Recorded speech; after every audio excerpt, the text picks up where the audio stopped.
This is the fourth of the series on living outside of the box. And the theme for today is living in a transformed world.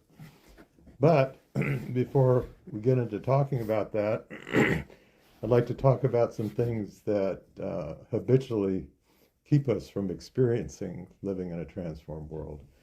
And we've talked about some last time, which we can call filters. And these are our conceptions about the way that things are, our unquestioned assumptions about the way time works, about the way relationships work, and so on. So we don't even realize that those filters are there. But then I was thinking recently about something we call overlays in addition to those filters that keep us feeling separated. An overlay would be something that we create that colors our experience about what's going on. So one kind of overlay would be a mental overlay, which we could say it would be our attitude. And it could be, oh, this world is just such a mess. Why should I bother trying to do anything? Nothing's going to make a difference. Or thinking in terms of absolutes, people are just bad. Most of them, they're selfish. Things can never possibly change. Or even just on a smaller scale, waking up and going, well, this is just going to be a rotten day. I just know this is going to not be a good day. Or an overlay could be anger about things that you're angry about that happen on a personal level. Or it's very easy to find things in the news constantly to be angry about, or about those people and that situation, and so on. So we have filters and we have overlays that keep us from experiencing the world the way we'd like to. And I'd like to read you a quote from Pir Vilayat.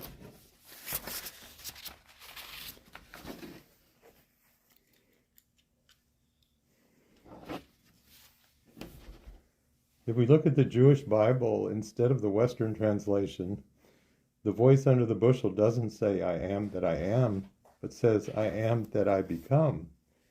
It is our prefiguration of what we could be in the future that pulls us out of the conditioning of the past.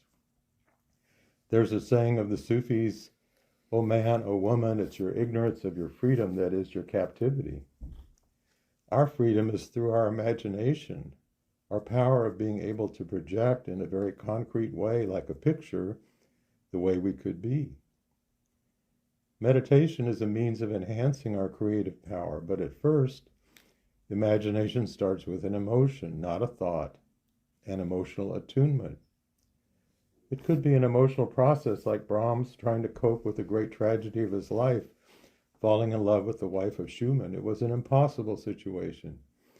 Through his art, he transformed that suffering into joy, that emotion manifested in a form. He couldn't sit down and write that music. He had to be stirred to the depth of his being. To be creative ourselves, we have to be very deeply stirred by the miracle of life coming through us. That is ecstasy. We can feel that ecstasy of life burgeoning in our being and see how we tend to stand in the way of this emergence of new dispensations of life by being attached to the way we think we are. It really means giving it up. That's not easy because we think we can rely upon the way we are and we don't know what's coming through. Sure. So one name we gave to what he was bringing up was, in the other classes was Hima. It's that feeling from deep in our hearts. It's like not just a little yen for something, or I would like this cookie, but something that just really pulls on us. And Pir Vilayat used to say that the pull of the future is stronger than the push of the past. So finding that pull that you could identify as the future, maybe something that's one day I will have this, one day or that I'm really working towards this, that it's conscious and that I'm doing some things toward this. But definitely not giving up that emotional aspect of our self in favor of just analyzing the whole situation. You know, it's the thing that really pulls us through.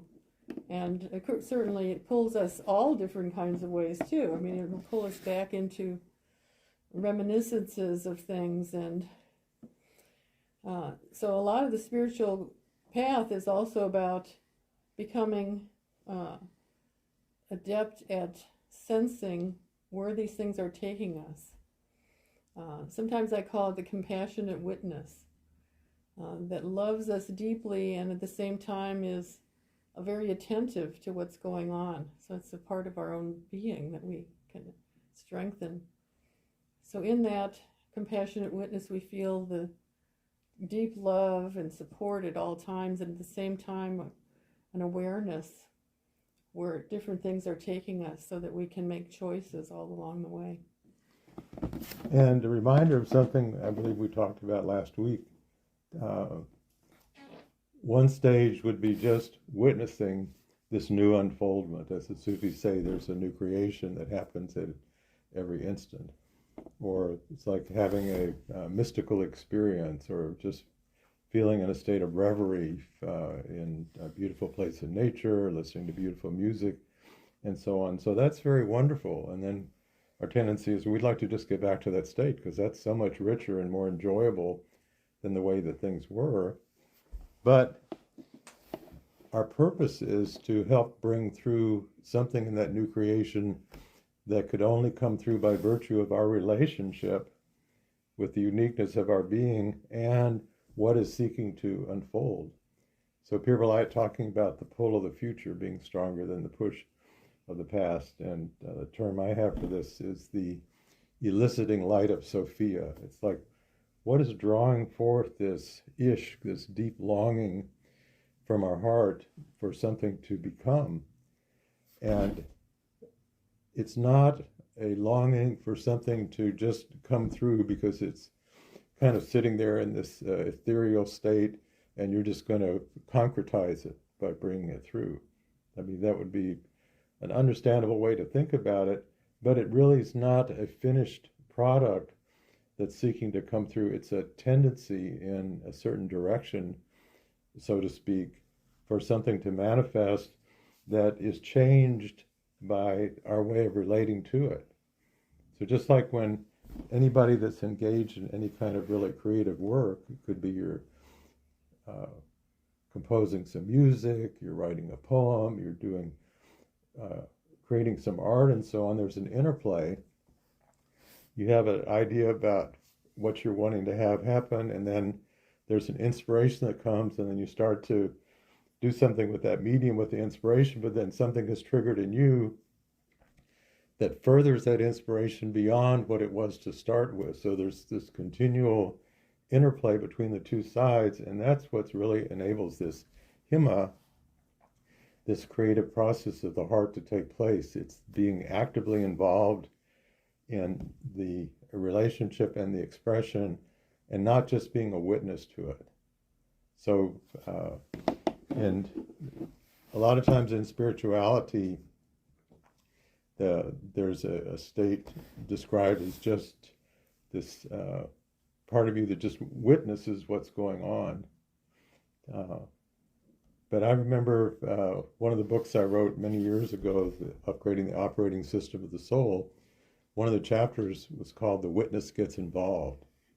So it's like the witness isn't just observing, but the witness is very much involved in the interplay between the manifest side and the transcendent side, and it takes both of those sides to bring something through. So today's class is about living in a transformed world.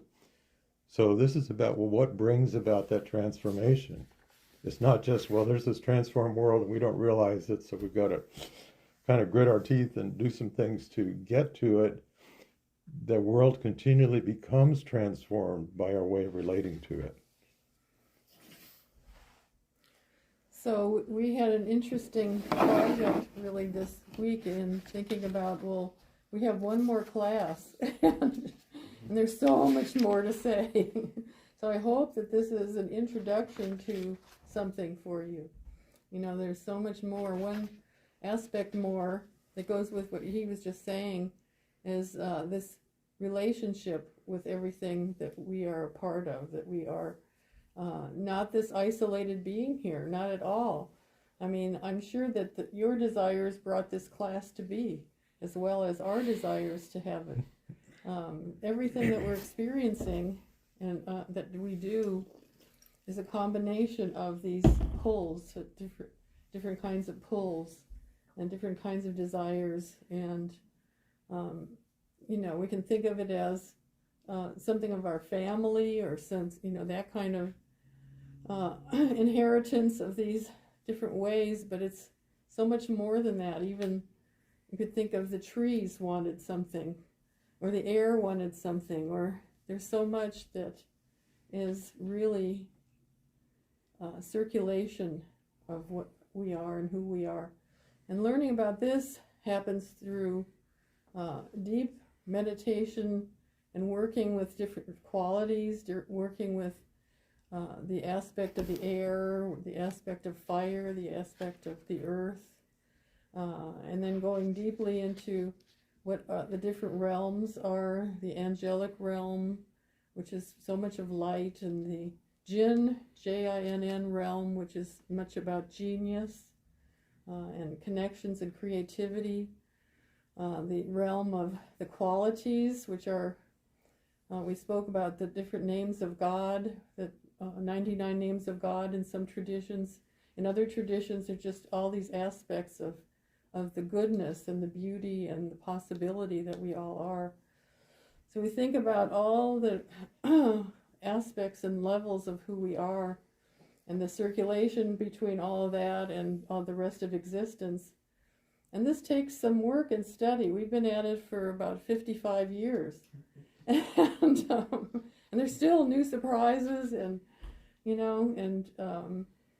so I'm hoping that this opens up something in you, and that opportunities will become available to you, not just in what we present, but just it might sensitize something to you, and then something will come up, and this might be my next step.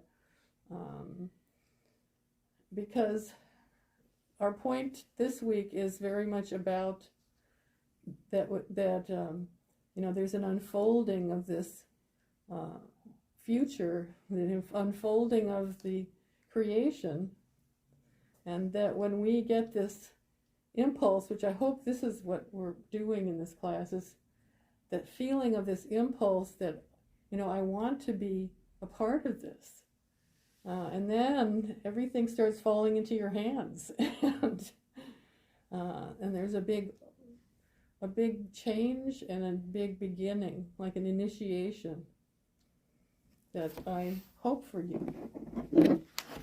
So that's a perfect segue to passage I want to read from Pir Vilayat.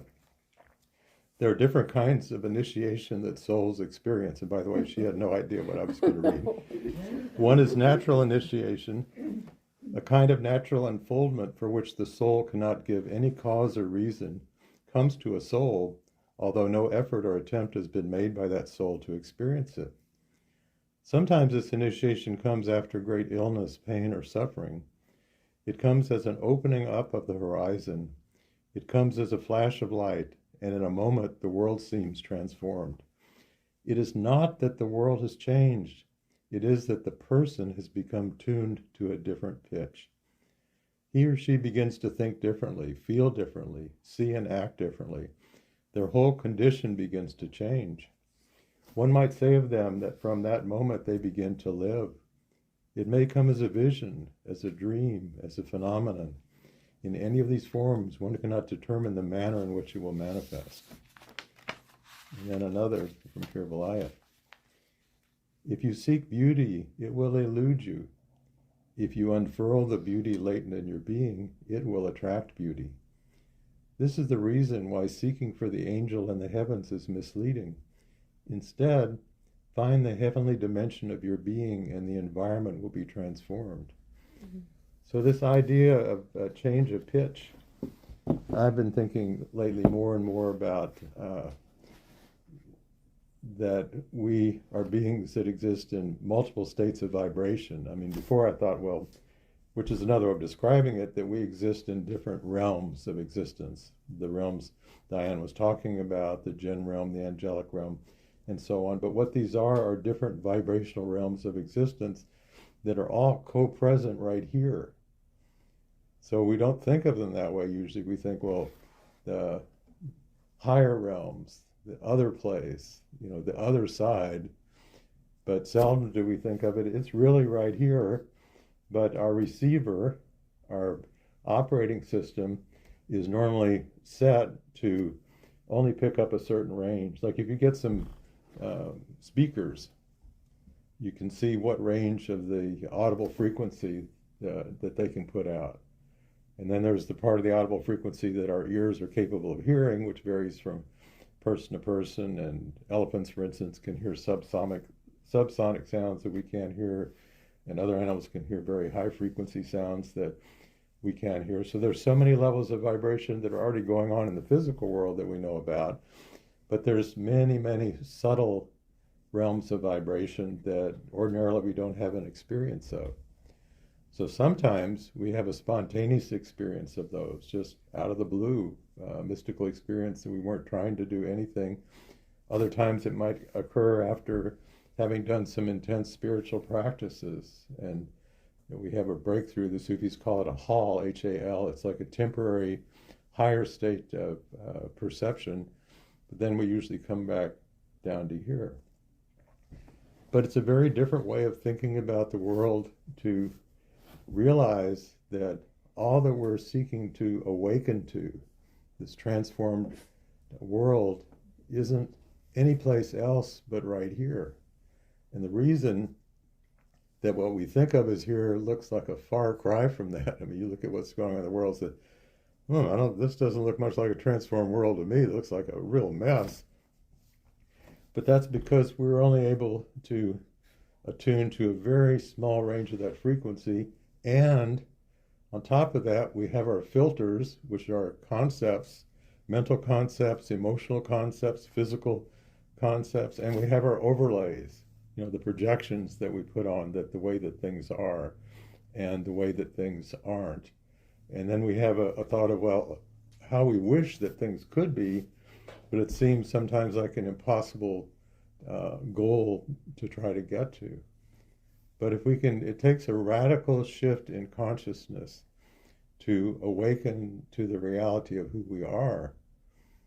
And if you think about that, you go, well, that seems strange. Hazrat Khan said that spirituality is a process of becoming a natural human being.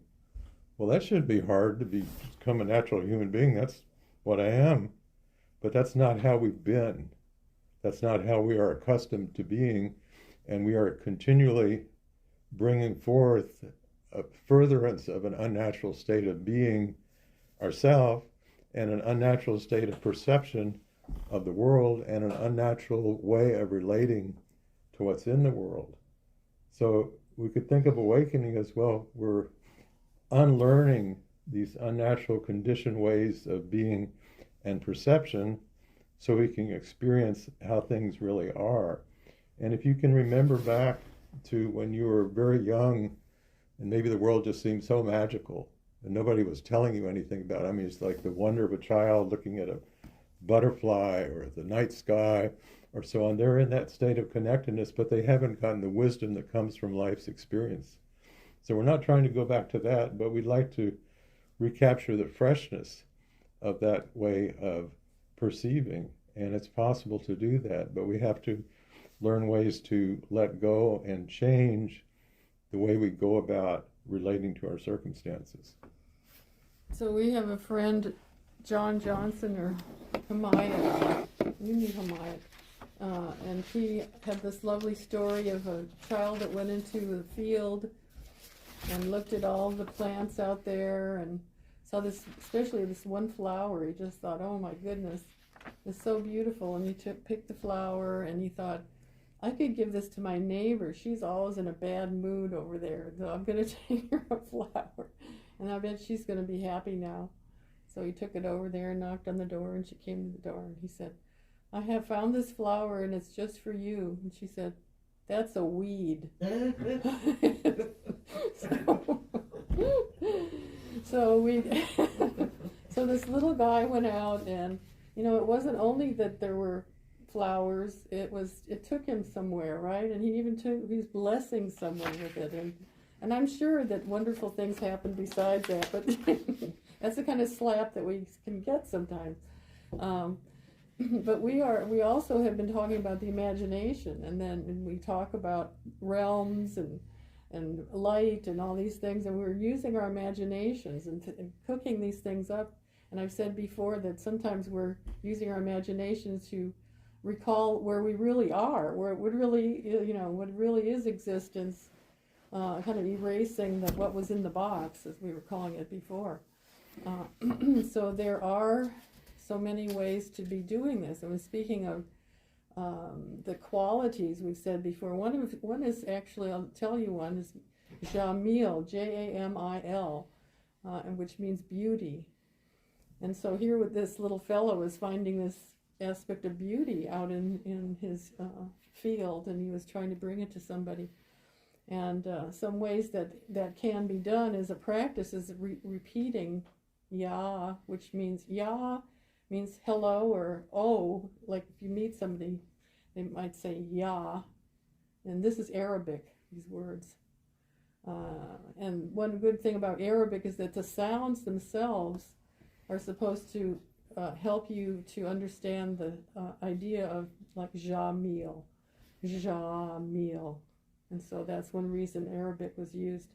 And also, what are the other languages? Hebrew and Sanskrit. Yeah, they're both like that also. So they are very good at being holy languages. But anyway, if you say Ya Jamil, you're also calling upon those beings that have used this as a practice. And also the sound of it kind of is a beautiful sound, Jamil, even though we don't know that particular language. So it's possible to repeat something like that. And as we repeat it, we think about that every time we say it, we are bringing our energy to that word as well as getting something from the word.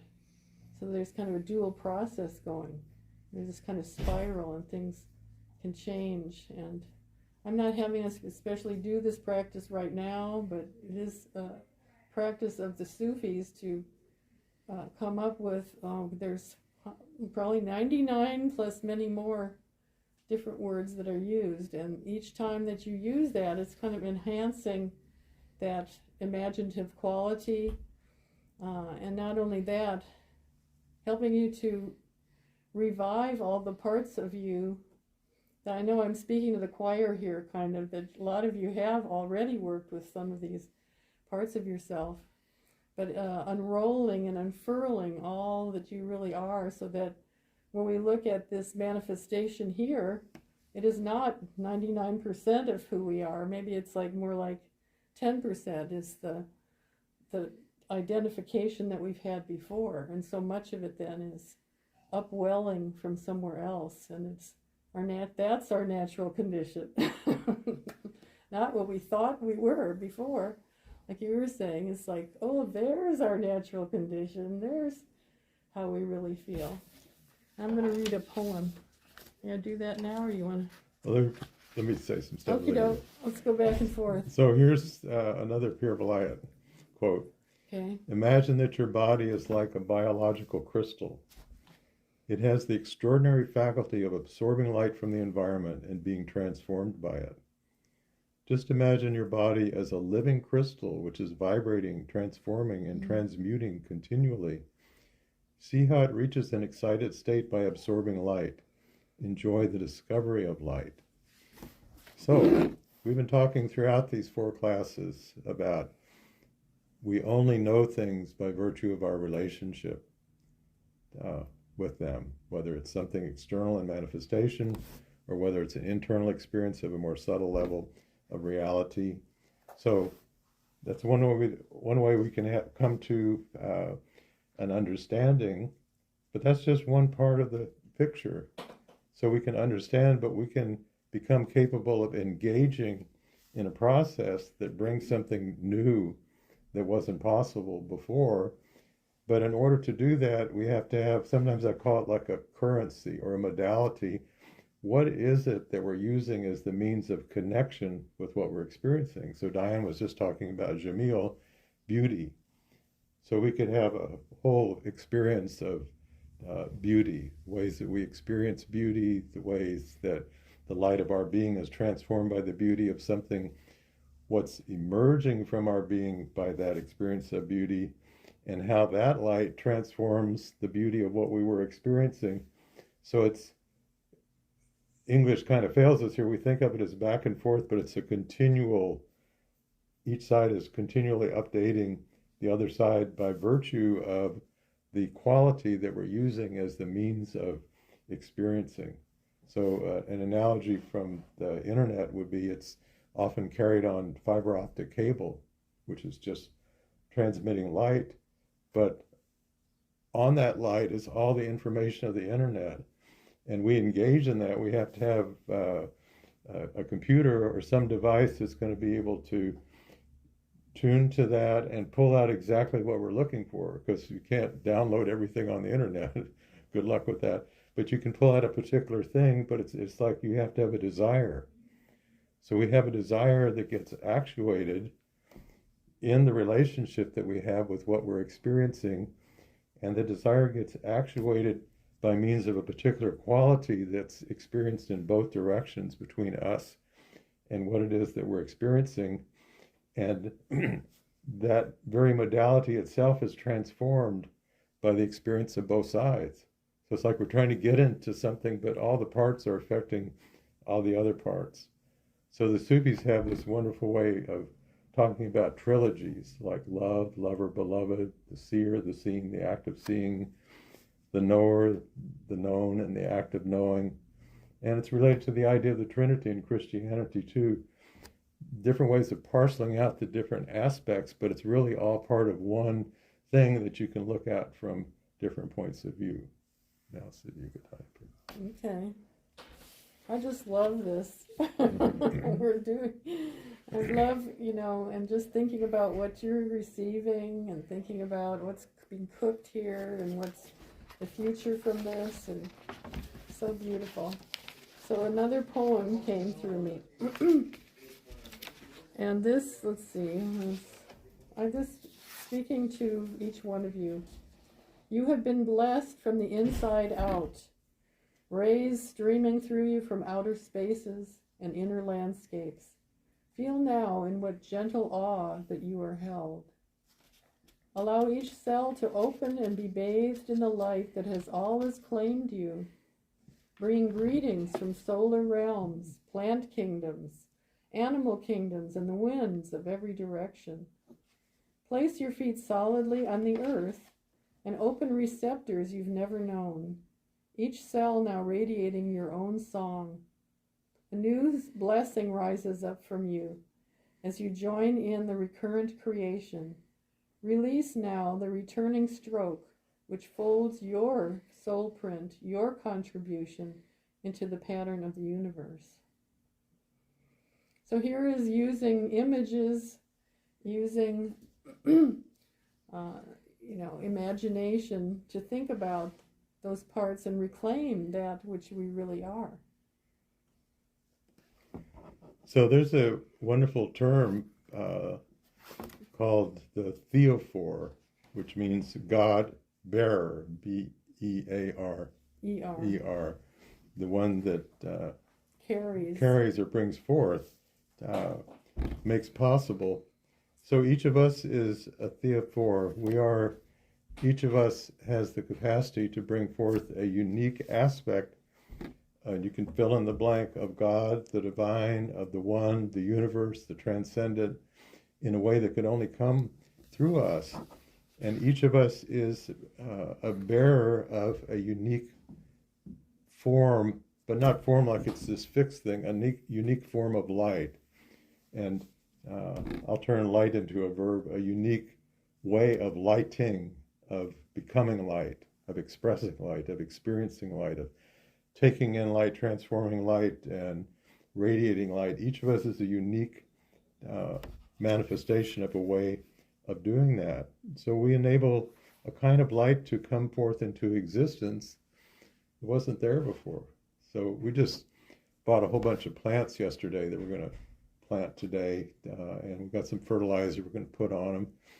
But we could think of as this unique light that comes through each of us, in a way, as like a unique kind of spiritual fertilizer that enhances the possibilities of what can blossom from anything that we are in relationship with. So imagine that. Imagine when you're having a conversation with somebody, maybe it's just even a casual conversation, but you see past the surface appearance, you see past the filters, you see past the overlays, you see past of, oh, I know so-and-so, they're this, or you don't even know them, you're just talking to them. Well, I imagine they're like so-and-so, but you're really opening to a deeper way of experiencing them. And then there's a transmission of light that comes from you, but there's also a transmission of light that comes from them.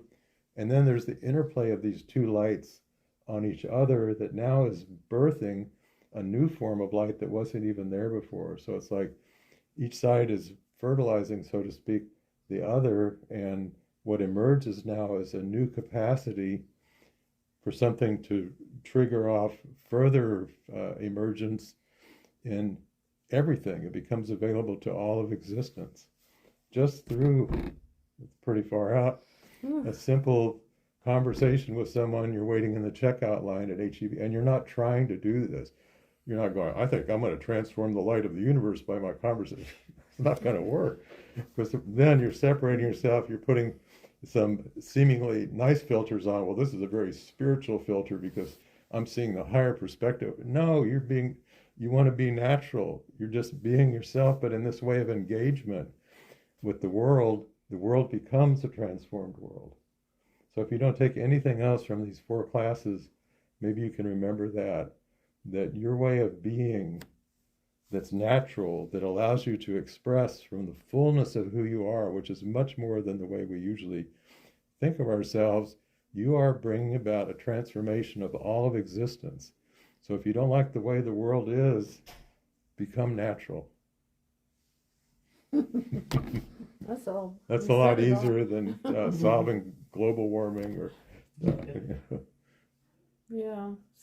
When you were speaking, I was thinking of how I'm sure it happens when light is upon a light, that there be little jiggling, I don't know, the rays or the individual photons or whatever is going on, and just what happens when you're with someone else, and whatever you're speaking of, like he was saying, that you are owning who it is that they are and who it is that you are. And there's all this jiggling going on. There's all this resonance, and they probably don't even know why they're so happy after talking to this guy in the line at HEB. But it's just, everything's different, it just is. This is whole realms that we don't live in, that we don't acknowledge. And then we're delighted when we meet somebody that has this effect on us. They might know nothing about spirituality.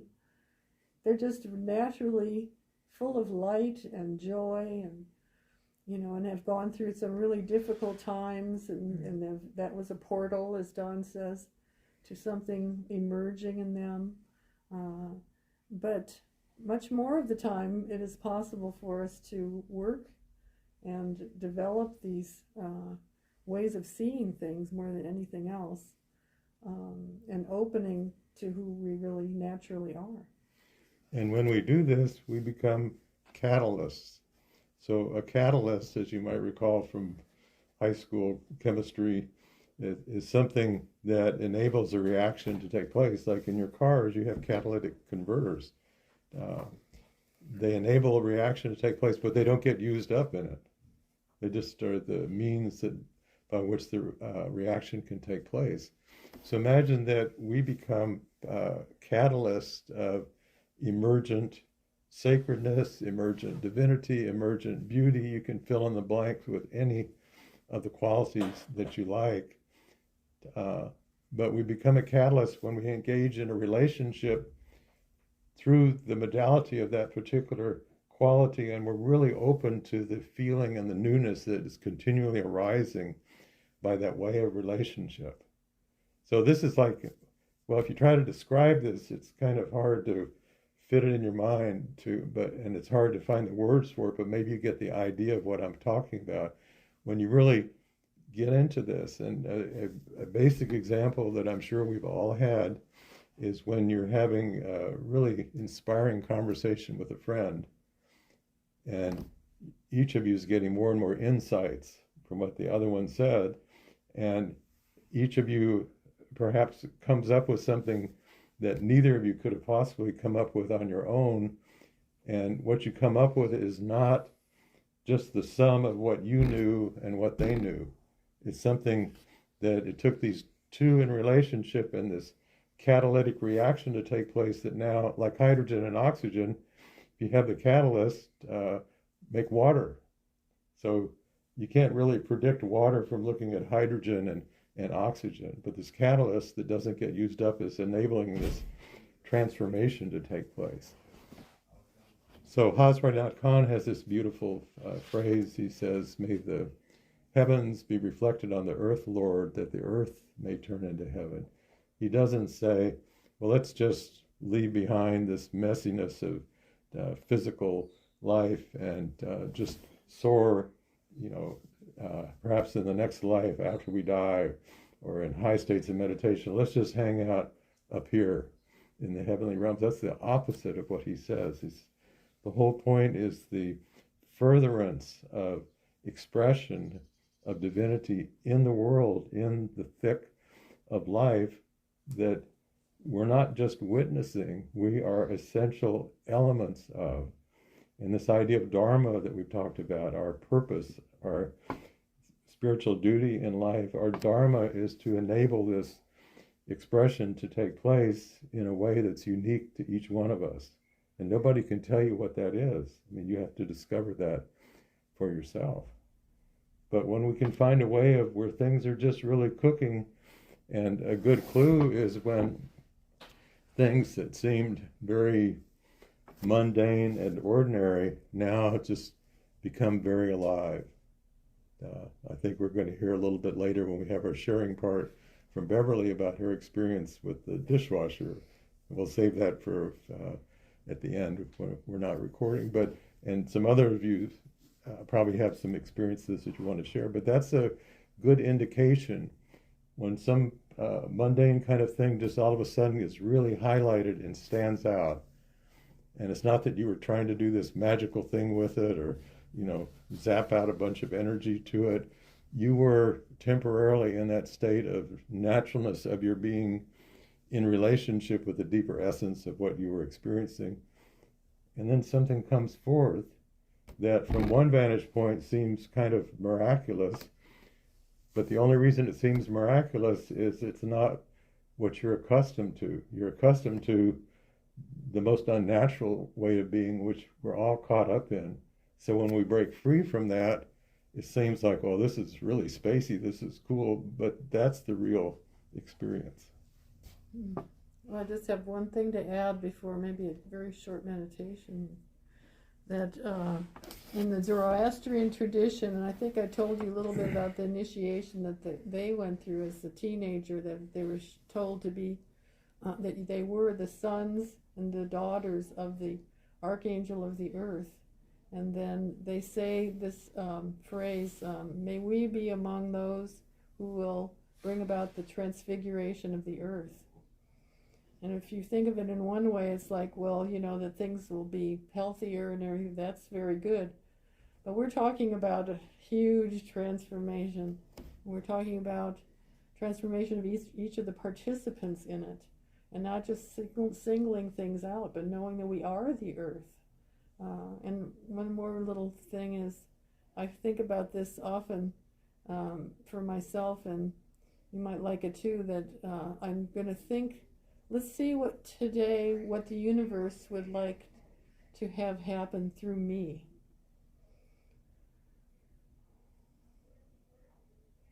So let's do a brief meditation. So I've been reading, I read Science News that has like a digest of interesting things that have happened during the week.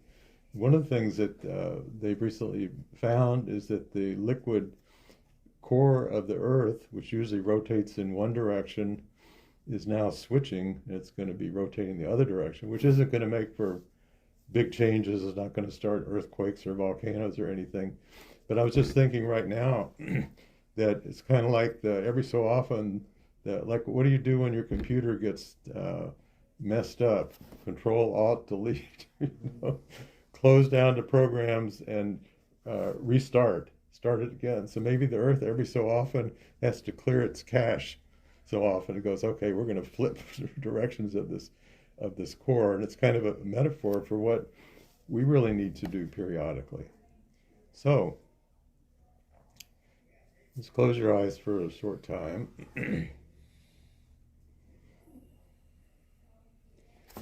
And just hold the thought that you already live in a transformed world. You don't have to go any place to get to it. It's right here.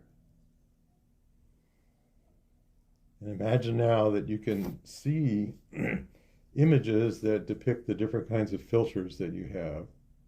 The mental filters, the ways of thinking about yourself as separated and not really interconnected with the rest of existence. The temporal filters that we have that make us believe that we solely exist in this one moment of time and the next moment, and that the existence of our being doesn't continue and live in what seems to us to be the past and the future, and also that we continue to exist in realms that are beyond ordinary time. So just take as a given all this is true. And then imagine you're able to see all these overlays that you've put on the way that you look at the world, and you're just peeling them aside because you would like to be able to have a true experience of the way that things really are.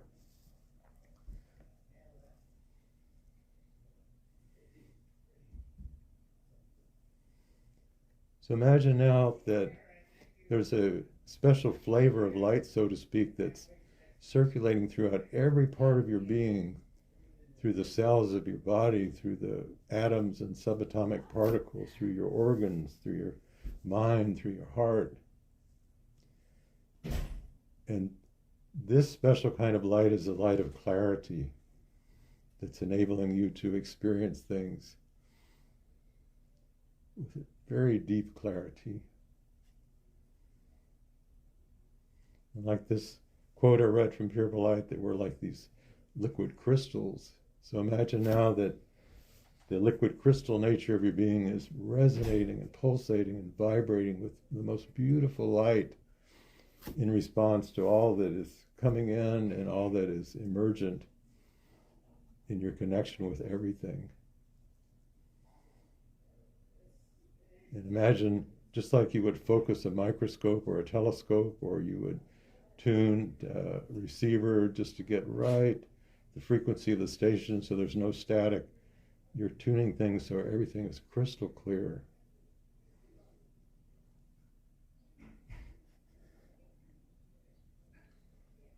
And realize that you can live in a transformed world when you're fully in the presence of your being, awakened to all the levels on which you exist. And when you're fully experiencing the true nature of everything that you're relating with, its essential reality. And what then transpires at every instant is the clarity of divinity everywhere that you turn.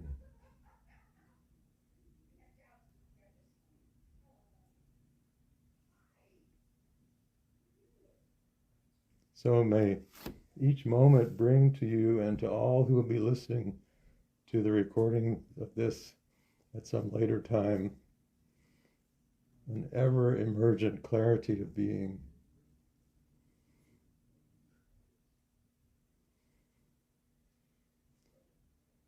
An ever-emergent awe and wonder and gratitude for the transformed world in which we not only exist, but we help to co-create.